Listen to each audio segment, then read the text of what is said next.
right, next we have the Greater Sacramento Economic Council presentation by Mr. Barry Broom. He is the president and CEO of the Greater Sacramento Economic Council.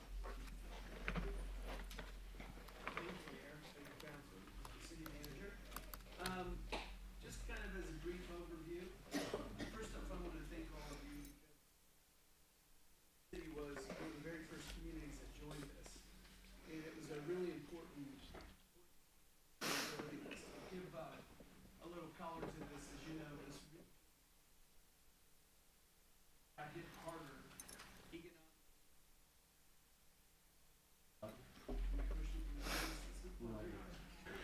That's the first time anyone's ever asked me to do that in my life. Usually it's now push the button. So just to give kind of color, first off, as I was saying, about 3 years ago, the community had really come together and taken a look at our economy. And as you know, in California, we've had a challenge with our state understanding some of the things we need at the community level to do a better job of growing businesses. And a group of CEOs got together to determine, how can we do a better job as a region? Because when you look at these communities that are thriving, whether it's a Denver or a Seattle or a Dallas-Fort Worth, they really operate as a region.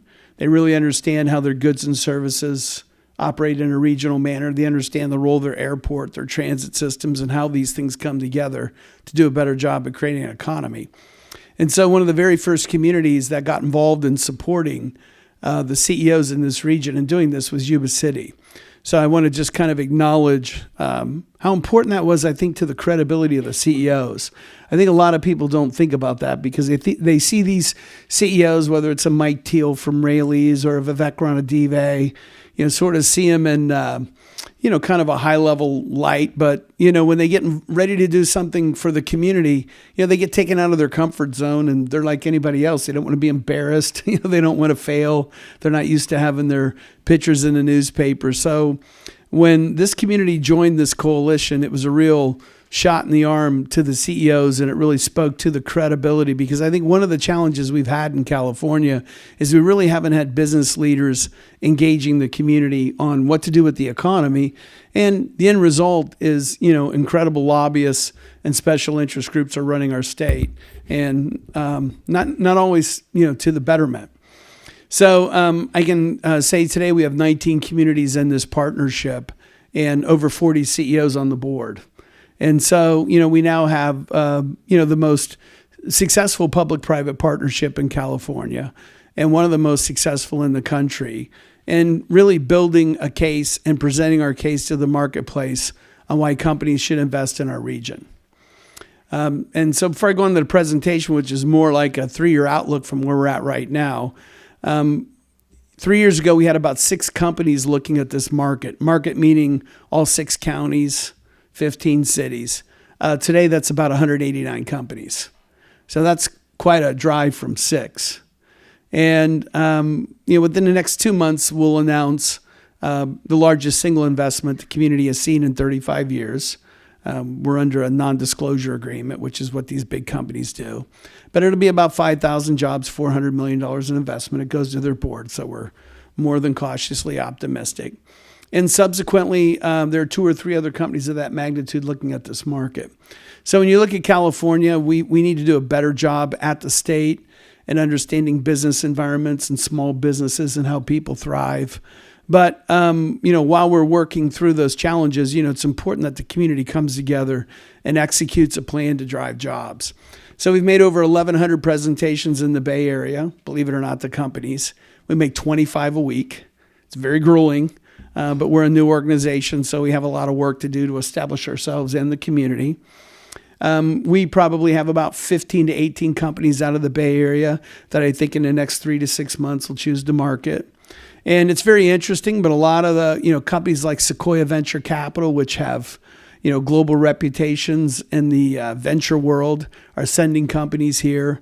We have a number of companies that will be announced that are young and early companies, but still very exciting, that are connected to some of the most important capitalist and technology leaders in the world. So that gives me a lot of excitement and hope about what we're accomplishing economically. And then, of course, we competed on the Amazon bid.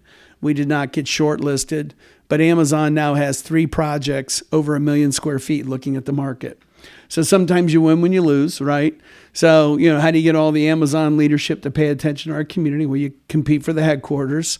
California didn't offer a tremendous package to the company, but, we got deep enough and far enough to we were able to present to the company. They learned a lot about us. We had over $6 million in press and impressions. We used Vivek and the King's ownership as our spokesman so we could get on ESPN and CNBC. So there's a lot of great stories about our region that are getting picked up, a lot of momentum. We have 25,000 people now from the Bay Area moving to our region, if you can believe that. So that you will know, in the late 90s, that was about 8,500. And just a few years ago, that was 17,500. And I know there's mixed feelings about them moving here for a lot of reasons. But, when you're working on the economy, the ability to attract talented people and the ability to show industry and businesses that you can attract talented people is some of the most important indicators. And right now, our region has the fastest growing qualified workforce in the United States. And because, they've, for years and years and years, people move the Bay Area up here to retire. But the people moving here from the Bay Area now are 32, 33, 34 years old with family. They're highly educated. They're coming out of the Adobes, the Googles. And of course, the key thing is they're going back down there to work. So ultimately, what we hope to be able to do is, as that population trend comes up, we'll be able to translate into industry following them in. And of course, we have to do a lot better job as a community at capitalize on it. At the national level, we have over 2,000 national business contacts that we communicate to quarterly. I'll show you our site selection pitch. So when companies make decisions, they have national firms like KPMG or Deloitte or E&Y firms that you may have heard of that actually advise them on how to evaluate communities. So a big part of what we do as an organization is work with those consulting networks on data and evidence on why this is a great place to invest. Because a lot of times what happens when companies are making these investment decisions, the executives are running the companies, not evaluating where they should go. And they retain consulting networks to do that, often referred to as site selection consultants. So about 2,000 every quarter get presentations from us electronically. I'll show you our latest video. 25 a week in the Bay Area. We've made 1,100 presentations. We now have about 250 business contacts in the Bay Area that call us, take our call, refer us leads, refer us deals. And I think in the next 1 or 2 years, you're going to see the nose of the airplane, so to speak, tip a little bit in our direction. And that, of course, also requires our CEOs to weigh in harder at the state level. I mean, some of the policies coming down at the state of California, they're just awful. I don't know what else to say about them. And they're surprising. So I'm still a babe in the woods. I've been here 3 years. 3 years ago, actually February, I came here. They gave me a file, 10 CEOs. I trekked out here a few times. Darren helped me. We got some great support here. And then, the ball, slowly got rolling. Just so you know how strong the CEO support is, 40 is the limit on our board of CEOs. There's 5 CEOs on a waiting list to join our board. So that's a good sign. And I think what they're seeing is the community coming together. They're seeing cooperation. They were a little bit cynical at first. A lot of times when I said we have to have public partners, they were so used to how they were treated by the state capitol. Well, the local governments will never want to work with us. And I said, well, if you open the door and reach out and ask for support, you might be surprised. And I think Yuba City was like the 3rd community to do it. And it was really important because you anchored us as a regional group. We wouldn't have gotten Sutter and Yuba to get involved unless you'd came in first. So as this organization grows, I hope that you'll always take a sense of pride as a community that you were a critical catalyst. The second thing that I've learned from doing this is sometimes, we've raised $21 million. So if you look at the investment you're making, it's getting leveraged quite a bit. But sometimes it's those 1 or 2 things that people didn't think that would happen that gains the confidence of other people to step up. And you really did that. So I'm super grateful to you. And we're working hard to do a great job. Now, before I go into the presentation, I want you to just kind of get a picture. So if you thought of your community, if you think of the economy, this community is offering a set of goods and services to the economy, right? So you have this tremendous food and agricultural capabilities out in this community. This is a young community. It's highly educated. So when companies evaluate us, the youth of your community and the educational attainment levels raise the profile of the region in the eyes of these analysts that are measuring them for companies. I think one of the other things, too, that I want to be able to get done over time is the hydropower capabilities out in this market. There's nothing like it in Northern California. And hydropower is 100% clean. It can be affordable, and it can be uninterruptible. So what that means is a lot of times, you're going to see companies more and more, especially the big tech companies, they want clean power because a lot of the young professionals are evaluating companies on the basis of how environmentally sound they are now. So the ability to present clean power, uninterruptible meaning like solar power doesn't occur at night, so it can be interrupted, could be a very powerful tool. It's a long-term proposition, but I think this hydrogen power capabilities in Yuba County could single-handedly change the outcome of this economy in a significant way. And that's really important for us to learn. And I think that's one of the things you get from an organization like ours is, to be able to communicate back to you what are your real critical assets and how powerful they are. Because a lot of times, that facility's been there forever. People have sort of flown under the radar screen. The state's done different things with it. But, the entire Seattle economy is powered by hydrogen. And the biggest reason that Tesla chose Reno is hydrogen power. So Tesla could get affordable power that they needed to do all that manufacturing. And since they're an electric vehicle, they could go back to the marketplace and say, we're using a carbon-free energy source for our battery technology. So I think long-term, this hydrogen facility will be great. And on the food and ag side, you're going to see a lot of traction on that. The food and ag industry is growing at 5.4%, which is very healthy.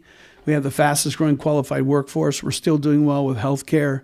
You can see where the state doesn't do the right things. You can read it in our economy. So all the behaviors from the state that aren't correct in the minds of people working on the economy, maybe not in theirs, you can just read it in our economy. So one of the things that I've asked you to consider is AB 2596, which I know is on your docket, which requires the state to go through a state plan, analyze and report back to the public what the unintended consequences are of their behavior. And I'll move on to the presentation after I bring this. There's a lot of data out now on $15 an hour minimum wage. It's not very good for the people that need the wage. And so it's happening where $15 an hour minimum wage has occurred, even though it's a nice idea that everybody suddenly gets a raise to $15. In the Seattle market, there's been a 10% contraction in jobs already at jobs that pay $19 an hour and less. And in the areas where there's $15 an hour minimum wage, the employers are paying for it by having their health care dropped and their 401k dropped. So, we got to help our state to understand a little bit more about the dynamics. And then on a workforce side, we all know if we train people and educate people, then obviously they can find opportunities in employment. And we want to build a community around empowering people to be skilled and trained. So this is a little more technical going forward, but I always like to say you go from the simple to the sophisticated on the economy. My first year and a half, I just tried to get people to take my call, give me a meeting, hear a story. Now, we've got a lot of traction on that. So we're getting some good granular penetration in the market with that. Now it gives us an opportunity to do some things like challenge the state in a conversation on competitiveness. By the way, that's the first bill we've introduced. We're not going to be a big advocacy organization, but we have groups in Los Angeles and San Diego endorsing it. The Bay Area Council is doing with it. We have 35 organizations statewide that have endorsed this legislation, which basically tells the state, before you take an action, why don't you measure it to see how it works? And after you've taken a lot of action, why don't you measure to see what the strengths or the consequences of that? And so I think in our state, with 19,000 regulations, there's plenty of things to measure. So why don't we go ahead and go through the presentation? I got a little clicker here. I guess it's mine. So, this will get more sophisticated over time, but, what is our regional brand when people hear the name Greater Sacramento, when they hear Yuba City, Sutter County, when they hear Folsom, what is their first inclination nationally and within the market? So you have to have a reputation. And of course, the reputation has always been that, we're a sleepy government town with some ag. And of course, changing that reputation is really important. And of course, this headquarters location with 5,000 jobs will demonstrate that some of the things we're saying about our region are more realized than people believe. So building that brand is really important. And things like going after Amazon's a big part of the brand, because people probably didn't think this region would have the courage to go after 50,000 jobs and compete with Boston and New York City. So sort of making a statement about yourself in these processes are a really important part of how you build the brand. Infrastructure, we're working with SACOG and others. I think we can do a lot better job at building infrastructure and transit capabilities. And of course, part of that infrastructure are things like the hydrogen powered capabilities in this community, but also the success of the airport. We've worked very hard with our airport, and the airport's becoming a very powerful asset, which is important because, as you know, when the county first made that investment, we really struggled with it. It's now the #1 rated airport for service in the U.S. at J.D. Power, and it's year to year, flights have grown 17%. And it's a lesson in there that if you make good, strong infrastructure investments, good thing happens. And of course, our workforce development, we just found out some kind of cool things about workforce development that I think will be surprising, but also a strength. And then advanced clusters. So this is really important. So when we talk about industries, it's not just, we're not just recruiting companies or talking to companies like we're selling them a house. What are the industry capabilities? So things like gaming, there's a tremendous gaming capabilities here. In this region, the new Star Wars game was presented and invented by regional technologists. Our ability to do better in healthcare and life science and medical. So we've got to really understand these different industries, what we can do with them, how food and ag works, how life science works. If we got a hydrogen facility, what does that mean in energy? And all these different specific industries have specific needs, specific things they care about, specific things they measure. What can we do with Beal? Can Beal be converted into aerospace and defense? Obviously, it's a highly top secret institution, but how do we leverage these things more deeply going forward so that they become assets to the community, not just something we drive by? So I talked a little bit about the brand and collateral. We have a really good marketing communications team. I think this is probably the most progress that we've made. I think it indicates in the kind of turnout from the Bay Area, the reception we're getting nationally. We go into Seattle now quite a bit, as well as LA. Both the Seattle and the LA markets are very interested in our region. So the LA markets think a lot of us. Seattle thinks a lot of us. We'll be moving nationally into Chicago, Washington, D.C., New York City, Dallas and Atlanta going forward. And what happens in these big markets, they're big ecosystems, and a lot of the investment banking, merger acquisition consultants, inside these big markets. So for instance, most of the food and ag conversation in the U.S. from an investment standpoint occurs in Dallas and occurs in Chicago. So it's sort of where the expertise is. Like if you wanted to talk to technology, you would go to Silicon Valley. Specialization, we use all types of tools. So we ran a Extend Your Runway campaign in Silicon Valley. We do a lot with digital. We do a lot with what they call geofencing. So one of the things we did with Amazon that was really cool, I don't do any of this because, I'm over 50 and I'm still struggling with text messages. But, I hire everybody under 32 so they know how to turn on a computer. But a lot of our marketing communications team, they're all 29 years old, so this is normal to them. And so what we did is we geofenced Amazon, meaning, you can actually, through a digital technique, identify a headquarters like Amazon. You can identify all the addresses of their building and send a series of marketing communications through Twitter, Facebook, and different messages to where everybody at that campus is being communicated by us to them, only all of a sudden they're sitting around looking, going, what's this about a hydrogen facility in Yuba County? And what's this about a Folsom Rodeo, or what's going on at UC Davis? So suddenly all these employees start getting all these impressions on strengths and assets in our market. So things like Google, Salesforce, Amazon, we spend a lot of time directly targeting their headquarters because we can pick up and penetrate a conversation with their decision makers through this. And believe it or not, we did this at Salesforce. We can tell what kind of companies are coming to Salesforce and meet with them. So we did Salesforce for 10 days, and we tracked over 1,200 companies internationally that flown to San Francisco to go to Salesforce to talk to them about business. And Salesforce has been here 12 times looking at this market. So we think at some point we're going to get a Salesforce tower as well. So that's an example of specialization. And of course, from a public relations standpoint, we have a New York-based and a San Francisco-based firm so if you pick up and read stories about us in the Wall Street Journal, Forbes magazine, CNBC, CNN, that's now been placed by our organization. Our organization has a partnership with a national consulting firm that basically takes stories about our community and lobbies them to cover us like you would if you were a public relations person for a candidate. And then, of course, new markets. I talked about LA, Seattle, New York, but we're going to roll out in July a partnership with the Bay Area on China, which I think we can do very well with. So obviously, business climate's really important. The jobs bill you'll vote on later tonight basically requires the state to enter into a plan. So what most states do, Governor Brown didn't do this, but most states do, when they go in and ask for all of our money, they actually give a plan on what they're going to do with it. I know that's really unusual since we're all Californians, but that's what other states do. So what other states do is the governor presents a budget and a plan on what to do with it. And the plan is in relationship to how they're going to grow the economy. And so what this bill does is require the governor by law, when the governor introduces a budget, to introduce the plan. And this is what Washington does. Arizona does it. Utah does it. Texas does it. Virginia does it. And so that allows people to have a debate over what they're doing with all the public money in relationship to how they're growing our economy. And so things like impact fees or permitting, a statewide ED strategy. Most states, when they're competing for jobs, one of the things that really disadvantaged us in Amazon was the other states' governors were traveling to Seattle with business leaders to talk to Jeff Bezos. And that hasn't been the philosophy of this government.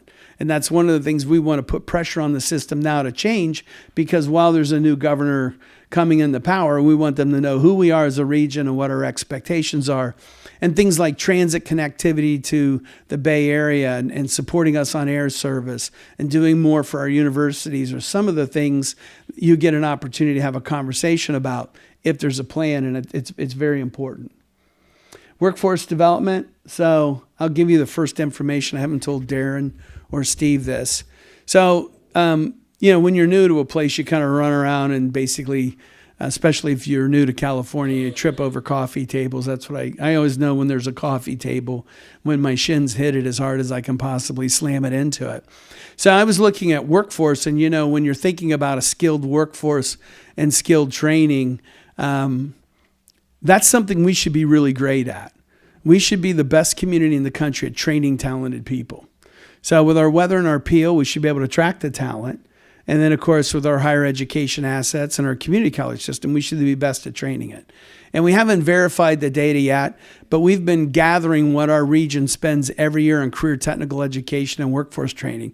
And so far, annually, we have found over $1.3 billion in programs. Now, who can name a training program they really admire in our region? So, when you look at things like the automotive industry, which California is, a leader in electric vehicles, we should be creating up to 225,000 jobs in the next 10 years in California. How do we capture 10 or 20% of that in our region? And then you look at what we're spending in training. We should be, we have these issues with inner city kids without jobs. We should be training people at the highest possible level. California almost spends 10 times more on training than any state in the nation. But as you know, they attach a lot of rules to it. They attach a lot of bureaucracy to it. So it gets sent to our community colleges and our universities with all these behavioral guidelines that somebody has thought of in the state capitol, and these programs lack flexibility. So we're going to be talking about this more in the next 2 months, but for over $1 billion, we ought to be able to train every resident in any profession we need. And one of the big challenges in getting people employed is a skills gap. So this is a good example of analytics and how that works. And then, of course, building advanced industry models means, how do we create these new capabilities? So could we build a food and agricultural technology accelerator in Yuba City? Of course we could. We have all the growers and the capabilities out that. So while we're out talking to Bayer and BASF and Monsanto and companies like that, they're going to take a look internally to your community to see, how creative and innovative you are in our industry. And so this Bayer Crop Science partnership that we rolled out is going to be really important because Bayer's going to be willing to work with any food and ag company that can demonstrate they have the ability to increase crop enhancement. And so that's a little bit an example of a granular achievement on a technology side. So when we go and talk to an HM Klaus, it's not just about being in a great place where you're close to growers and UC Davis, but there's something more specific going on here. And that is our ability to execute microbials. And this is one of the most significant scientific communities in the United States. So in our STEM education capabilities, science, technology, engineering, math, we are fourth in the United States among top 25 markets in STEM, and it's primarily our agricultural science capabilities. So we have more scientists in our region than the Bay Area and Silicon Valley combined. So these are the kind of things that our evidence and analytic digs up. Then we verify it. Then you'll see it on our website and in our presentations. And then when we go in and walk into an investment team about our community, we're not just saying, hey, it's a great place to live and you can afford a house here. We've got something more deeper and robust. So I'm going to get to this site selection video and we'll see if it works. I don't know how that turns on. And I'll stop by this. So before you turn this on, let me give one quick overview and then I'll answer a question. So these site selection consultants get fed tons of information. And most of the information that they pick up and read comes online. So our video capabilities are really critical in our ability to communicate our position. So I'll show this video and I'll stop and answer any questions. But this is just a 2-minute video that goes out to thousands of investment advisors every 2 months. And then we follow up with visits and calls. And it's not going to play? Doggone it. It was really nice. I thought we had that. We're not going to get it up? Well, I wasn't working before, Barry. It wasn't? No. Well, thanks for the tip there, Anyway, okay. Well, this is what it's like, okay? So pretend I'm a video. Shh. I'm just joking. I won't do it. But you can go on my line online and see Greater Sacramento Economic Council. But in 2.5 minutes, the 10 most important things to an investment advisor's on it. So we have 365,000 college students within a 90-mile radius. So we have one of the highest higher education worksheds. Tells them about our qualified workforce growth, fastest in the U.S. Shows our commute times, the profitability of our market. And it's really built around this concept of a California option. So we're the last place in California you can live if you want to put a business here.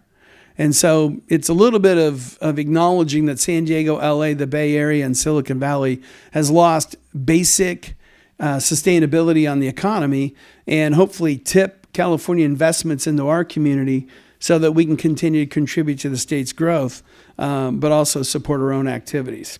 So I will close with that. Was that longer than I should have been? But, hey, this is the best I can do. Yes, but enjoyable, Barry. Oh, well, then, Thank you. that's what's really important. So too bad the video didn't work because that was the only part of this that was interesting.